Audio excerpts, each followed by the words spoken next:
화목한 하나님의 나라.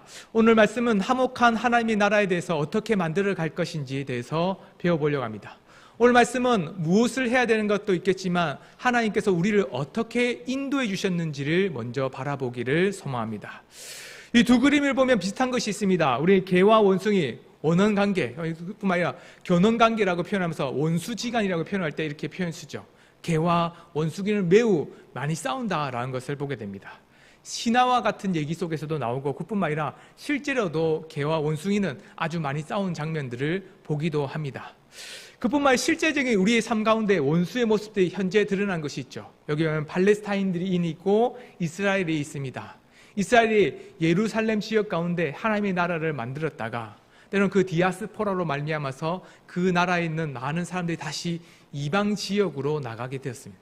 그때 이 팔레스타인 지역에 다른 팔레스타인 사람들이 거주하게 되었고, 그로 말미암아서 오랜 몇백 년 동안 살고 있다가 다시 유대인들이 그 지역으로 돌아오면서 많은 분쟁이 있었고, 그로 말미암아서 그 분쟁이 다시 화합되지 못하는 가운데 지금 일어나고 있는 전쟁이 바로 하마스라는 곳과 이스라엘이 지금 싸우고 있는 곳, 그렇게 나타나죠. 그만큼 원한지간, 원수지간들이 싸우기에는 너무 많은 아픔과 슬픔이 있습니다. 그것을 해결하기에는 너무 힘들죠. 그런데 이렇게 팔레스타인과 이스라엘이 화합했던 때가 있었죠. 언제였냐면 오늘 말씀과 같이 예루살렘에서부터 사마리아까지 하나님의 복음이 선포되었을 때입니다. 그렇다면 그때 어떻게 해서 어떤 배경으로 무엇 때문에 하나님께서는 그 모든 사람들이 원수마저도 하나가 될 수 있는 은혜를 주셨는지, 오늘 말씀을 통해서 교회가 어떻게 하면 화목한 나라, 하나님의 온전한 나라로 설 수 있는지를 살펴보려고 합니다. 첫 번째로 해야 될 것이 바로 이렇습니다. 긍휼함으로 하나님의 나라를 세우자. 같이 한번 읽어보겠습니다. 시작. 긍휼함으로 하나님의 나라를 세우자. 그렇습니다. 하나님의 나라가 어떻게 세워지는지를 오늘 말씀뿐만 아니라 말씀을 배우기 위해 그 배경을 보면 분명히 나타나죠. 스데반은 마지막 순간에 예수님과 같은 모습으로 죽음을 맞이했습니다. 죽음 앞에서 그는 자기 자신을 돌아보지 않고 오히려 예수님처럼 그 원수, 말 그대로 자신을 죽이려고 했던 그 사람들을 용서해 달라고 말하죠.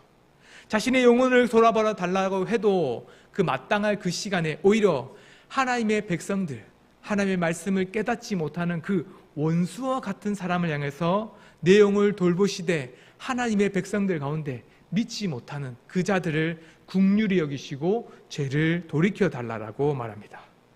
우리는 스데반을 통해서 배워야 될 것이 있죠. 제자의 삶이 무엇인지를 배우고 또한 하나님의 교회가 어떻게 시작되는지를 배우게 됩니다. 죽음을 맞이할 때 또한 예수님처럼 그 스데반의 모습을 통해서 우리가 바라봐야 되는 건 뭐냐면, 박해한 자들, 교회 가운데 때로는 어려움과 고통이 있다 할지라도 그 자들을 향해서 긍휼한 마음을 잊어버려서는 안 된다는 겁니다. 교회가 이 긍휼함, 연약함, 때로는 용서함을 잊어버리면 교회는 그 즉시 교회의 모습이 아니라 오히려 서로 원수로 세워지는 교회, 깨어진 교회가 될 수밖에 없다는 것을 말했죠. 교회는 때로는 말씀을 전했을 때 그 말씀을 받아들이는 사람도 있고 받아들이지 못하는 사람들도 있습니다. 베드로가 하나님의 말씀을 선포했을 때도 그렇죠. 그 말씀을 선포할 때 많은 사람들은 하나님의 말씀대로 살기를 결단한 사람들이 많이 있었습니다. 5,000명이나 되는 사람들, 3,000명이나 되는 사람들이 그 말씀을 마음에 새겼지만 그렇지 못한 사람들이 있죠. 분기탱천, 말 그대로 마음에 분노가 너무나 치밀어 올라서는 하늘 끝까지 닿는다라고 해서는 그 말씀을 들었음에도 불구하고 분노함이 그치지 않는 사람들이 있었습니다. 어떤 사람이었냐면 사도행전 7장 54절 우리가 보았던 오늘 말씀, 그 말씀 앞에 보면 하나님의 말씀, 스데반이 그 말씀을 전했을 때에 그 말씀을 듣는 사람들의 반응이 이렇습니다. 같이 한번 보겠습니다. 그들이 한번 같이 읽겠습니다. 시작. 그들이 이 말을 듣고 향을 질려 그를 향하여 이를 갈거늘. 아멘. 많은 사람들이 하나님의 말씀을 들었습니다. 하나님의 약속과 계획을 따라서 예수님을 보내셨고 그로 말미암아서 예수 그리스도를 말미암아서 하나님의 계획이 이 땅 가운데 완전히 이루어져 가고 있다라는 것을 사람들에게 외쳤을 때에 많은 사람들은 마음에 찔렸습니다. 그런데 이 찔림은 매우 안 좋은 찔림이죠. 말 그대로 분기탱천하면서 그 찔림은 격분하고 마음에 분노가 일어나는 마음이었습니다. 단순히 그냥 한번 그냥 마음에 화가 났다가 아니라 정말 그 마음 가운데 그 누구도 주체할 수 없는 마음의 감정의 변화가 일어난 거죠. 여기 스데반의 말씀을 들은 사람들뿐만 아니라 여기 오늘 말씀 그 이전과 그 이전에 보면 또 하나님의 말씀을 들었을 때 분노한 사람들이 있었습니다. 그 사람들 역시도 크게 노하면서 마음에 찔림이 있었지만 그럼에도 불구하고 사도들을 죽이려고 하는 그 분노가 너무나도 가득 찬 사람이죠. 그 사람이 누구였냐면 여기 말씀을 보시면 대제사장들과 그와 함께 있었던 사람, 즉 사두개인입니다. 그 사람들은 하나님의 말씀을 분명히 잘 알았고 하나님의 은혜가 넘치는 사람이었으면 그러나 마음의 시기함이, 마음의 분노가 너무나도 가득 찼죠. 우리는 때로는 하나님의 말씀을 들어도 다른 반응을 하는 사람들이 있다는 것을 분명히 깨달아야 합니다. 하나님의 말씀을 듣는데도 불구하고 다른 반응이 있다면 때로는 사람의 생각과 사람의 말로 때로는 사람의 이야기 속에서도 다른 생각을 가지는 것이 당연하지 않겠습니까? 진리의 말씀을 듣는데도 불구하고 그 말씀을 받아들이는 사람이 있는 반면 받지 못하는 사람도 있고 때로는 교회 가운데서 인간적인 말을 하는데도 불구하고 그 말씀을 동의하는 사람도 있고 동의하지 못하는 사람도 있는 것이 바로 교회의 모습이기도 하죠. 그런데 이 마음의 찔림이 오히려 더 좋은 효과를 나타내는 사람들도 있었습니다. 사도행전 2장 37절의 말씀을 보면 베드로가 말씀을 선포했을 때 어떤 변화, 하나님의 교회 가운데 정말로 소중한 경험을 하게 되는데 이렇게 나타납니다. 같이 이 말씀도 함께 읽겠습니다. 시작. 그들이 이 말을 듣고 마음에 찔려 베드로와 다른 사도들에게 물어 이르되 형제들아 우리가 어찌할꼬 하거늘. 똑같이 찔림이 있었습니다. 다른 것이 아니라 이 찔림도 역시도 마음의 변화가 있었죠. 이 변화로 말미암아서 사람들은 너무나도 가슴에 벅차 있었습니다. 누군가를 향한 분노를 향한 그 마음에 쏟아내는 그런 마음의 변화가 아니라 자신들을 향한 마음의 변화가 시작되었죠. 우리는 너무나도 하나님의 말씀 속에서 하나님의 긍휼과 은혜를 있는 교회가 참된 교회라는 것을 보게 됩니다. 이 긍휼하심은 하나님의 사랑과 하나님의 은혜가 아니고서는 자기 자신이 바뀔 수 없다는 것을 보게 되죠. 우리는 앞에 똑같은 마음에 찔리고 있는 사람들의 그 분노는 어디를 향하고 있었습니까? 다른 사람을 향해서 향하고 있었죠. 그러나 여기 하나님의 말씀을 듣고는 마음의 변화를 이뤘던 사람들은 그 마음에 찔렸을 때 동일한 찔림이 있었지만 그 찔림은 자기 자신을 향한 찔림이었습니다. 그 결과는 너무나도 달랐죠. 하나님의 교회가 긍휼함을 입어야 된다는 것은 다른 것이 아닙니다. 하나님의 말씀을 들어도 깨닫지 못하는 자가 있다는 것을 아는 거죠.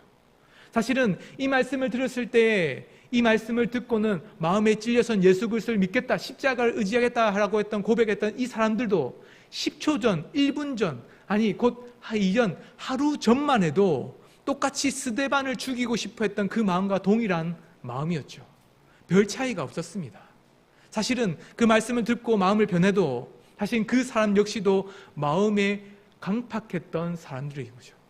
그러면 하나님의 교회를 만들어가기 위해서 하나님의 원수와 같이 말씀을 듣지 않고 말씀에 동의하지 않는 사람들을 바라볼 때 어떤 마음을 바라봐야 될까요? 그냥 원수처럼 저 사람은 안 되겠어, 하나님의 교회 가운데 필요 없는 사람이야 라고 생각하면 교회에 남아있을 사람은 아무도 없습니다. 긍휼함을 가지고 교회를 바라봐야 되죠. 나 역시도 강팍한 마음 가운데 하나님을 입었기 때문에 용서함이 있고 하나님의 사랑이 있었기 때문에 내 마음이 열린 것처럼 때로는 이 사람도 아직 하나님의 말씀을 깨닫기 전이니 하나님 은혜와 긍휼을 베풀어 달라라는 마음을 가져요. 스데반이 그런 마음을 가지고 있었죠. 눈앞에 보일 때는 그들은 원수처럼 얼굴을 울긋불긋하면서 자신에게 향해서 돌을 들고 죽이러 오는 사람들의 모습이 따뜻하게 보였을 겁니다. 너무나도 선명하게 보였겠죠. 슬로우 비디오처럼 더 강하게 보였을 겁니다. 그러나 그가 바라봤던 것은 사람의 얼굴이 아니라 하늘 보좌 우편에 계신 예수님을 바라봤죠. 그분을 통해서 만들어갈 하나님의 나라를 보고 있었던 거죠. 긍휼함을 입은 교회는 그 긍휼함을 따라서 교회를 만들어갑니다. 그러니 하나님의 교회가 더 큰 기쁨과 즐거움을 만들어갈 수가 있죠. 우리는 가정 속에서도 그런 것을 느낍니다. 가정 가운데 부부끼리 때로는 말다툼이 있을 수도 있고, 때로는 부부뿐만 아니라 형제와 자매, 때로는 친구들 속에서도 다툼이 일어나기도 합니다. 그때마다 우리가 싸움이 일어나는 이유는 무엇이겠습니까? 서로를 향한 나쁜 마음들이 생기기 때문에, 나는 잘했는데 이 사람이 말을 좀 이상하게 해서 지금 분위기가 이상해졌어. 지금 나는 잘하고 있었는데 이 사람이 좀 실수해서 이런 일이 일어났어 라고 생각하게 되는 거죠. 남을 향한 분노가 일어나기 시작하면 그것에부터 마음이 틀어지는 것뿐만 아니라 관계가 틀어지게 되는 거죠. 오히려 우리는 인내하면서 때로는 나 스스로를 향해서 긍휼함을 베푸는 것처럼, 또한 다른 사람을 향한 용서함이 넘치면 남을 향해서 외치는 용서가 오히려 그 가정의 평화를 만들게 됩니다. 저는 사실은 그런 걸 잘 못하고 있는데 또는 잘하는 사람들이 있더라고요. 누구냐면 10년, 20년 가까이 오랜 세월 동안 부부로 지냈던 분들입니다. 그분들을 바라보면서 깨닫는 것이 있었습니다. 그분들이 저에게 해주었던 여러 가지가 있죠. 세월이 지나면 압니다, 이렇게 얘기하더라고요. 시간이 지나면 압니다. 싸울 때도 있지만 지금 싸우지 않아야 될 때가 됐다는 것을 알고 그냥 자리를 싹 피하시더라고요. 그것을 보면서 정말로 지혜롭다. 사람이 그냥 부둥이 못 이겨서 말 한마디 하고 싸울 수도 있는데 그때 그 시간 잠깐 피하면서 마음에 그냥 화가 났던 것을 싹 숙이고 지나가서는 다시 동일한 마음으로 상대방을 바라보는 그 노련함, 그 부부의 10년, 20년 채였던 그 삶의 모습들을 바라보니까 나는 아직도 멀었네 라는 생각도 하지만, 한편으로는 그렇게 가정이 평화롭게 만들어져 가는가 라는 것을 보게 됩니다. 스데반의 결과는 유대인들을 분노하게 만들었습니다. 그들은 스데반의 설교를 듣고는 마음에 찔렸죠. 그로 말미암아서 이를 갈고는 스데반을 죽이기로 마음먹었습니다. 그들은 큰 소리를 지르고서는 길을 막고는 그를 일제히 달려들어서는 그를 성 밖에 내보내서는 그를 죽이기를 시작했습니다.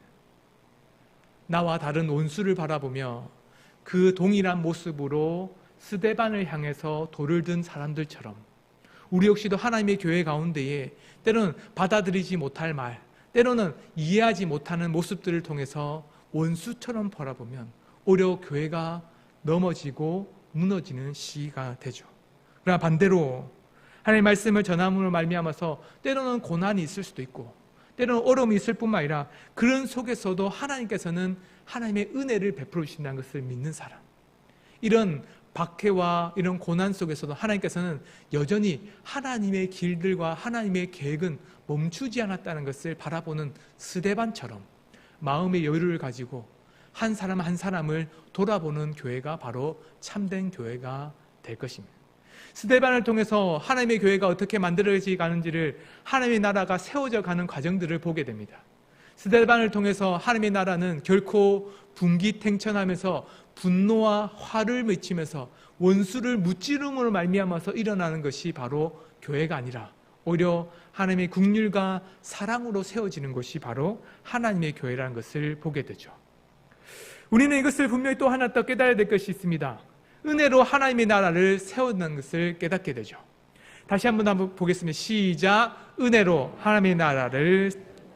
이것이 우리에게 매우 중요한 것을 보여줍니다. 스데반의 죽음 이후에 예루살렘에 있는 교회들은 너무나 큰 박해를 입게 되었습니다. 유대인들과 사마리아 향해서 많은 사람들이 떠나기 시작했죠. 스데반의 죽음은 복음이 너무나도 힘들고 어렵다는 것을 보여줬던 너무나도 힘든 시기였습니다. 얼마나 많은 힘들었냐면 스데반만 죽는 것이 아니라 많은 사람들을 죽이려고 했던 사람들이 있었죠. 그 중에 한 사람이 바로 바울이었습니다. 바울은 하나님의 말씀을 전하는 사람, 예수 그리스도를 믿는 사람, 복음을 전하려고 한 사람들을 찾아서는 다메섹이라는 곳을 아주 먼 곳까지 그 사람들을 죽이기 위해서 끊임없이 쫓아서 사람을 해하려고 했던 사람이 바로 사울이었죠. 그러나 이런 사울이 고백했던 말씀이 있습니다. 디모데후서 2장 9절의 말씀을 보면 이렇게 말하죠. 복음으로 말미암아서 내가 죄인과 같이 매이는 데까지 고난을 받았으나, 같이 함께 읽겠습니다. 시작. 하나님의 말씀은 매이지 아니하니라. 사울은 너무나도 많은 사람, 예수 그리스도 믿는 사람들 죽이기를 원했습니다. 그때 그가 얼마나 악하고 너무나도 하나님의 말씀의 대적자, 원수처럼 지냈냐면 그 마음 가운데 뿐만 아니라 진짜 사람을 죽이기까지 계획했고 하나님의 교회를 박해하기까지 끝까지 박해하겠다는 마음을 돌이키지 않았습니다. 그러나 그가 이런 고백을 하게 되죠. 하나님의 말씀은 고난을 받고 때로는 여러 가지 사울처럼 여러 유대인들로부터 힘든 일이 많이 있겠지만, 교회 가운데서는 너무나도 고난스러운 일들이 많이 있겠지만 하나님의 말씀은 매이지 않는다. 이 말은 다른 것이 아니었습니다. 하나님은 놀라운 계획이 있다는 거죠. 어떤 계획이 있었을까요? 사울은 너무나도 하나님의 말씀 가운데 있었던 사람들을 박해했습니다. 그가 스스로를 고백할 때 이렇게 말합니다. 내가 이전에 유대인에 있을 때 행한 일 너희가 들었거니와. 함께 보겠습니다. 시작. 하나님의 교회를 심히 박해하고 멸하고 내가 전에는 비방자요 박해자요 폭행자였으나. 그가 말하는 자기 자신이 얼마나 악한 사람인지를 말했던 거죠. 하나님의 교회가 겪었던 고난이 얼마나 큰지를 이렇게 말합니다. 나는 비방만 했던 사람이 아닙니다. 그냥 말로만 그 사람들 넘어뜨렸던 것 사람입니다. 실제로 박해하고 그들을 향해서 압박했던 사람입니다. 그냥 압박만 했을까요? 아니요. 폭행하고 그들을 죽이기까지도 하려고 했던 사람이죠. 박해하고 멸하기. 말 그대로 이 말은 다른 것이 아니라 진짜 사람을 짓이기듯이, 고기를 찢어 발기듯이 하려고 했던 그 마음처럼, 그 동물이 그 한 고기를 잡아서 이빨로 뜯는 것처럼 하나님의 교회를 찢어 발겨 없애려고 했던 사람입니다 라고 말하는 거죠. 사울은 그만큼 하나님 말씀 가운데 대적자였고 원수였습니다. 하나님의 교회는 더 이상 소망이 없는 것처럼 보였죠. 하나님의 교회에 아무리 긍휼하심을 따라서 스데반이 웃어도, 예수님이 십자가에 매달며 말미암아서 많은 사람들을 향해서 하나님께서 용서해달라고 빌었어도 하나님의 교회는 바뀌는 것이 없었습니다. 오히려 더 많은 박해와 더 많은 아픔과 더 많은 힘든 일들이 머물러 있었죠. 예루살렘에서 사마리아까지 많은 사람들이 떠나가기 시작했습니다. 예루살렘 교회는 무너지기 시작했죠. 지금 우리 교회를 생각하면 이렇습니다. 5,000명이나 됐던 많은 사람들이 한 사람 두 사람씩 떠나기 시작했습니다. 교회 다니는 것을 사람들이 욕을 하고 하다 보니까 주민들로부터 욕들을 먹기 싫어서 이 지역 저 지역 떠나면서 교회가 점점점 쇠약해졌습니다. 그런 말미암아서 교회에 남은 사람들이 사도만 남은 말미암아서 열 몇 명, 수천 명이나 됐던 교회가 갑자기 쪼그라들어서는 열 몇 명밖에 남지 않게 되었죠. 그 열 몇 명마저도 복음을 전하기에는 너무 두렵고 떨리는 상황 속에 살아갔죠. 어떤 소망이 있을까요? 아무런 소망 없는 교회처럼 보였습니다. 그때 빌립이라는 사람이 어떤 일을 했는지에 대해서 오늘 말씀이 이렇게 말하죠. 예루살렘에서 사마리아 가문으로 말미암아서 오히려 하나님을 믿지 못했던 사마리아인들이 예수 그리스도를 믿음으로 말미암아서 변하게 되었다라고 말합니다. 누가는 바울이 얼마나 엄청난 고난과 박해로 말미암아서 교회를 무너뜨렸지만 그 교회가 넘어진 것이 아니라 또 다른 반증하는, 또 다른 발전하는 기회로 하나님께서는 시작을 알리셨다라고 오늘 말씀에서는 다시 한 번 더 반전적인 말씀을 나눠주고 있습니다. 오히려 하나님의 교회가 얼마나 큰 고난과 어려움이 있다 할지라도 하나님의 은혜가 있을 때에 교회의 모습이 어떻게 바뀌는지를 보게 되죠. 스데반이 죽은 날로부터 예루살렘 교회는 큰 박해가 있었습니다. 사도들 외에 남아있는 사람들은 거의 없었죠. 그날의 박해를 당함으로 말미암아서 그 교회는 너무나 쪼그라들면서 사라지고 진멸되는 것 같은 교회로 바뀌게 되었습니다. 그럼에도 불구하고 하나님의 나라는 조금도 줄어들지 않고 오히려 반전적으로 하나님의 말씀을 배척했고 하나님의 원수처럼 살아갔던 사마리아인들, 오히려 유대인들과 전쟁을 하고 있었던 그 사람들에게 복음이 전해졌고 그들이 변화됐다라고 말하죠.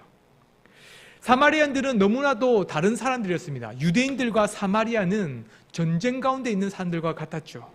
약 키로수는 60km밖에 차이가 안 났습니다. 차로 운전하면 약 1시간 정도, 여기서 장성, 정읍도 가기 전만큼 거리밖에 되지 않는 곳이었죠. 그러나 그곳을 유대인들은 왕래하지 않았습니다. 사마리아인들도 유대인들 쪽으로 오지도 않았죠. 왜냐하면 유대인들은 사마리아인들을 무시하고, 그런 무시하는 유대인들을 향해서 사마리아인들은 사람을 상대하지 않기 위해서, 그런 무시를 받지 않기 위해서 오히려 자기 자신의 자리에서 머물면서 자신의 제단과 성전을 만들었죠.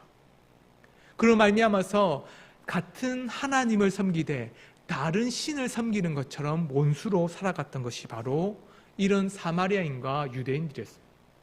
그들을 향해서 복음을 전해야 된다라고 유대인들을 향해서 말씀을 했지만 그 말씀을 지키는 자들이 아무도 없었습니다. 예수님께서 예루살렘과 유대와 사마리아와 땅끝까지라고 얘기할 때 예루살렘과 유대의 복음을 전해야 된다라고 말할 때 사람들은 다 끄떡했을 겁니다. 근데 사마리아에 전해야 된다면, 사마리아요?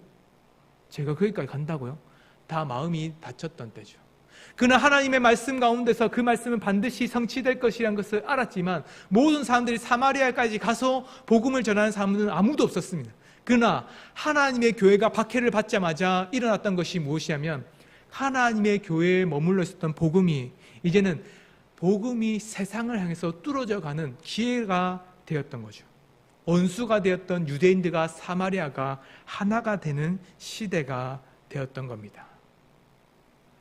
하나님의 교회는 이렇게 성장한답니다. 때로는 위기가 오고 어려움을 겪습니다. 그때마다 사람들은 너무나도 고민하고 기도하기 시작하죠. 교회가 무너질지, 때로는 너무나도 어려움을 겪을지, 그로 말미암아서 하나님의 교회가 어찌 될지 몰라서 근심과 걱정 속에 서로 안타까운 마음에, 때로는 남이, 때로는 내가, 때로는 내 가족이 내가 생각하는 것처럼 움직이지 않을 때에 더 많은 화와 분노가 일어나는 것이 바로 이런 위험이 닥쳤을 때입니다. 그러나 하나님께서는 분명히 말하죠. 하나님의 교회가 성장할 수 있는 길은 바로 은혜의 길로 성장한다는 겁니다. 사람이 생각하지 못했던 거죠. 여기 보면 코로나 때에 일어났던 많은 일들 속에서 하나님의 교회가 새롭게 만들어간 이 주일학교에 향한, 주일학교 학생이, 주일학교가 때로는 하나님의 교회가 어떻게 하면 성장하고 반전할 수 있는지에 대해서 물어보고 방향을 가르치는 것이 이렇습니다. 코로나 시대 이후에 만들어질 교회 모습이죠. 함께 같이 볼까요? 첫 번째만 같이 봅시다. 시작. 거인 수 감소보다 더 무서운 건 한 명의 야무진 다음 세대 전 교회적 관심. 코로나 시대가 오면서 가장 극렬하게 극단적으로 일어났던 문제점이 뭐냐면 교인들이 떠난다는 겁니다. 그런데 교인들이 전체가 떠나는 것도 참 어렵겠지만 약 30대에서 40대 젊은 층들, 말 그대로 주일학교 학생들을 두고 있는 그 계층이 가장 많이 떠난다는 거죠. 그러면 코로나 끝난 뒤에 돌아오냐? 그런데 돌아오는 성도들의 그런 또 계층을 또 연구했답니다. 그런데 가장 안 돌아오는 사람들이 또 30대, 40대랍니다.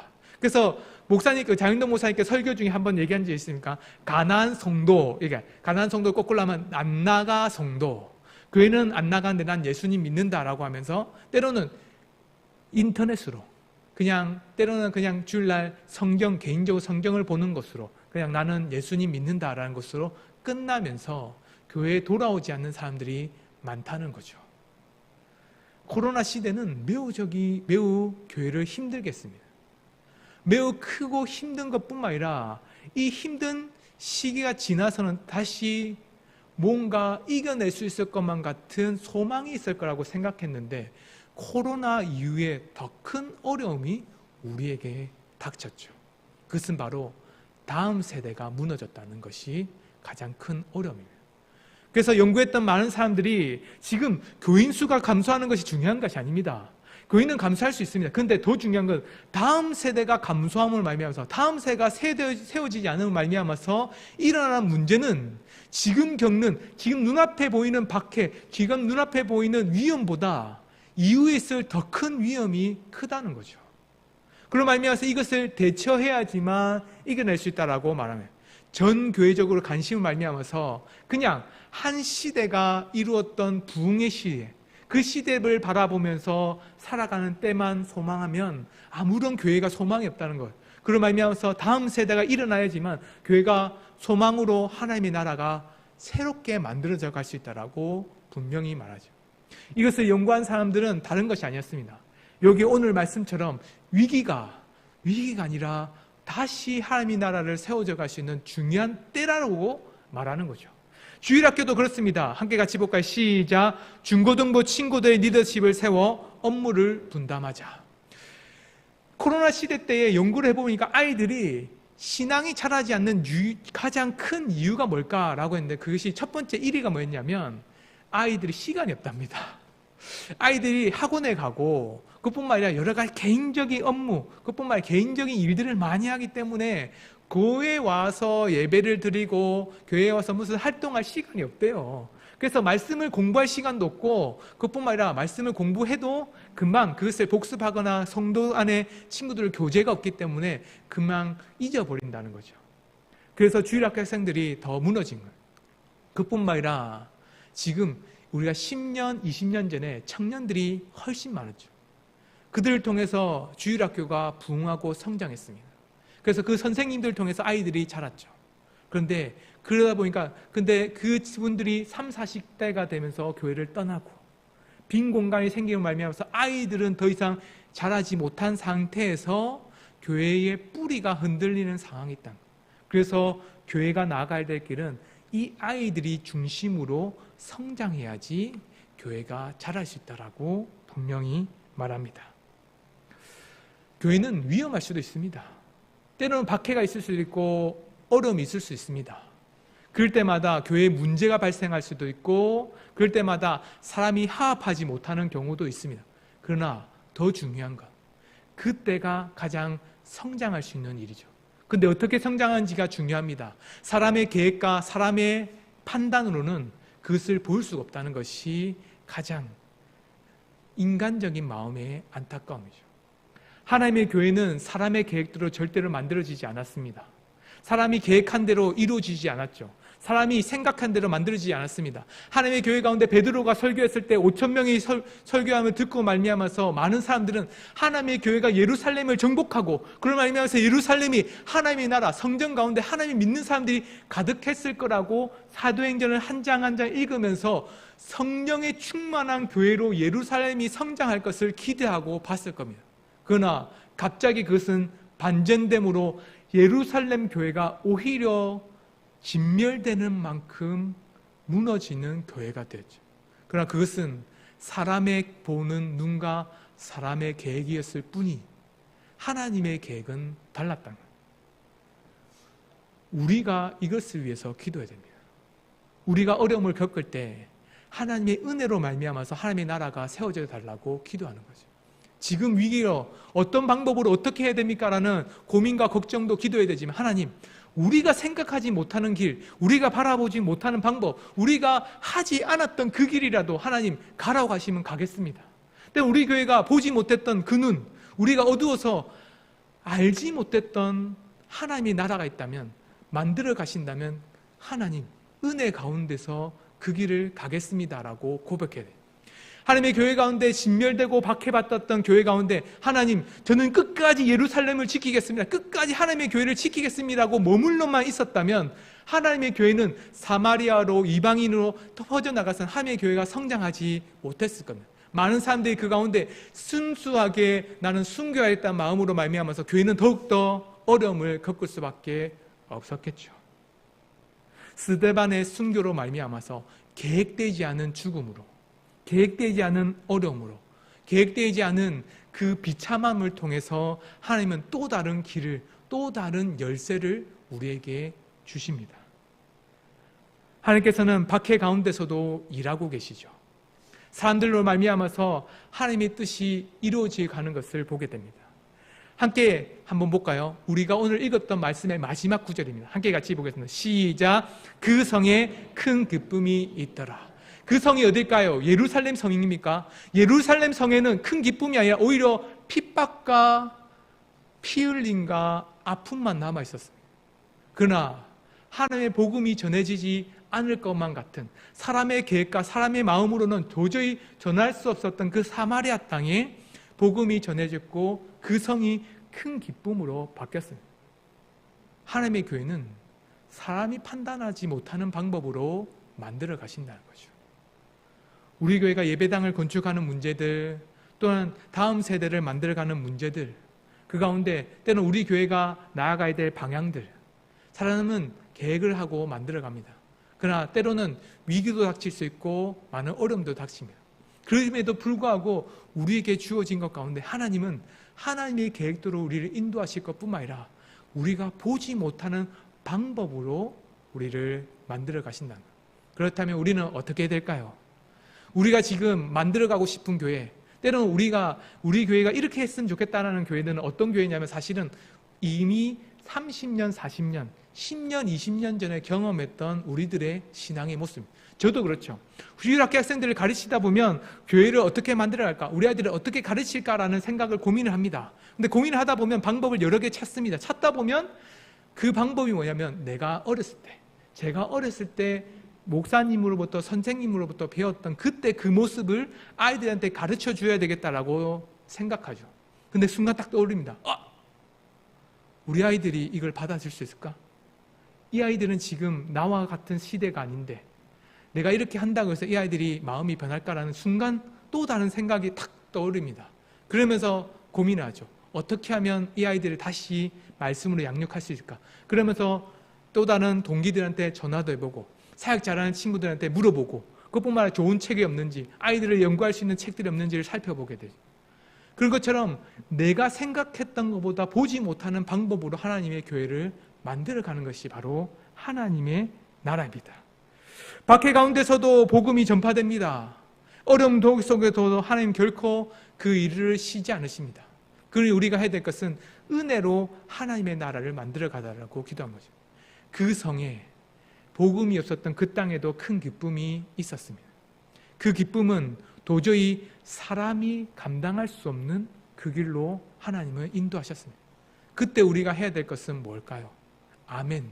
하나님, 나는 그것을 받아들이기 힘들지만 하나님의 뜻이라면, 하나님의 계획이라면 하나님, 제가 그 길 가운데 가겠습니다. 내가 매우 혐오하고 싫어했던 그 사마리아에 가서 복음을 전하라고 나를 인도하신 것처럼 때로는 내가 너무나도 힘들고 어렵고 한 발짝 나아가기 힘들었던 그곳에서도 내 마음을 열어서 함께 하나님의 일들을 동참하겠습니다 라고 기도합니다. 하나님의 교회는 긍휼함이, 용서함이, 사랑이 꼭 필요합니다. 교회 안에서는 그렇게 만들어가는 거죠. 그러나 또 다르시 교회가 성장하고 부흥하기 위해서는 하나님께서 만들어 놓으신 은혜가 아니고서는 성장할 수 없습니다. 사람의 계획과 힘으로는 감당할 수 없는 것이 교회라는 거죠. 오늘 말씀에서는 그것을 우리에게 잘 보여줍니다. 우리 교회가 사마리아 교회처럼 큰 기쁨이 있는 교회가 되기를 바랍니다. 그뿐만 아니라 하나님의 교회 가운데에 많은 사람들이 차고 넘치는 교회가 되기 원합니다. 세대가 한쪽에 치우치는 것이 아니라 모든 세대가, 모든 사람이 하나가 될 수 있는 교회가 될 것을 믿음으로 말씀을 드립니다. 교회가 긍휼함과 사랑과 은혜가 넘칠 때 하나님께 기도하는 것이 이루어질 것을 바라보는 은강교회가 그 모든 것을 이루어가기를 소망하며 나아갑니다. 같이 함께 말씀을 생각하면서 기도